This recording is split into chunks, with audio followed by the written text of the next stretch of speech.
शिवलिंग की उत्पत्ति और इसके प्राकट्य की कथा फाल्गुन मास की चतुर्दशी तिथि को घटी थी, जिसे महाशिवरात्रि के रूप में मनाया जाता है। शिव पुराण के अनुसार एक समय ब्रह्मा जी और विष्णु जी के बीच यह विवाद हुआ कि दोनों में कौन श्रेष्ठ है।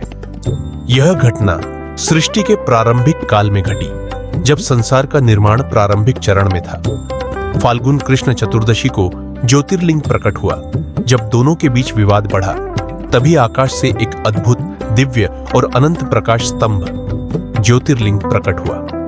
यह तिथि थी फाल्गुन मास की कृष्ण पक्ष की चतुर्दशी, जिसे बाद में महाशिवरात्रि के रूप में जाना गया। इस दिव्य प्रकाश स्तंभ का आदि और अंत देखने के लिए विष्णु जी पाताल गए, जबकि ब्रह्मा जी आकाश की ओर गए। विष्णु जी ने बहुत प्रयास किया, परंतु वे ज्योतिर्लिंग का अंत नहीं खोज सके और सत्य स्वीकार कर लिया।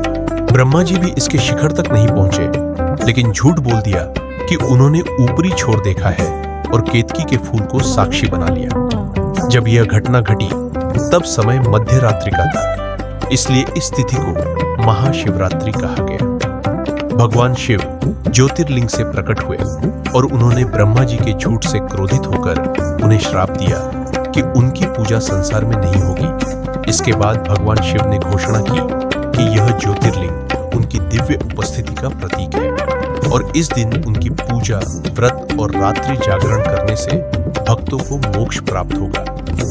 फाल्गुन मास की कृष्ण पक्ष चतुर्दशी को शिवलिंग प्रकट हुआ था। यह दिन महाशिवरात्रि के रूप में मनाया जाता है। इस रात्रि को रात्रि जागरण और शिवलिंग पूजन का विशेष महत्व है।